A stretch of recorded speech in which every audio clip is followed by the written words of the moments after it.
So tomorrow marks the 20th anniversary of an unfortunate incident that is really one of those only in Chicago stories. A tour bus for the Dave Matthews Band was driving on a bridge across the Chicago River when the bus driver emptied the bus's septic tank, dumping hundreds of pounds of sewage on dozens of people. NBC5's Lexi Sutter takes a smelly look back.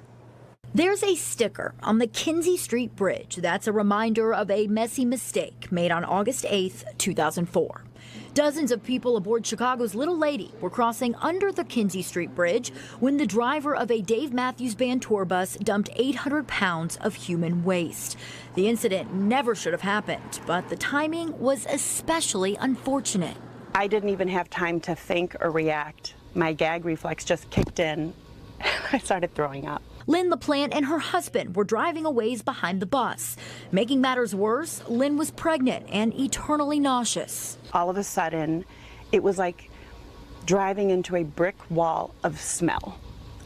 I don't know how else to put it. We didn't see anything visually, but when we got out of the car, it was all along the side of our car and in the wheel wells, just like raw sewage. Just covered. The band's bus driver eventually admitted to the dumping and was prosecuted. Though the musicians weren't on the bus, they tried to right the wrong by giving $50,000 to the Park District and $50,000 to Friends of the Chicago River. It certainly contributed to us being able to do the work we need to do to help people really think about the river differently.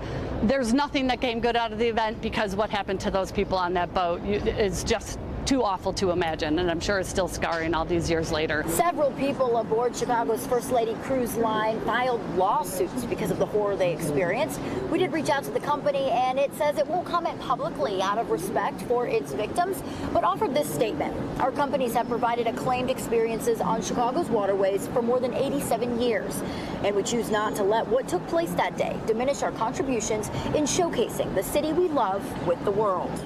If this isn't the very definition of, I don't know if I can say this, but it happens. Yeah. That's what this is. As for Lynn, it's a memory she laughs about, still 20 years later. We're very divided right now. There's not a lot we can get people to agree on, it seems.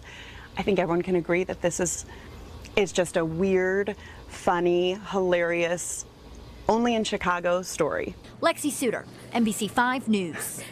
It does happen. It does happen. It it's shouldn't gross, happen like but, that. Yeah. But, you know, I'm glad there's a little monument there as well. Yeah. To remember that.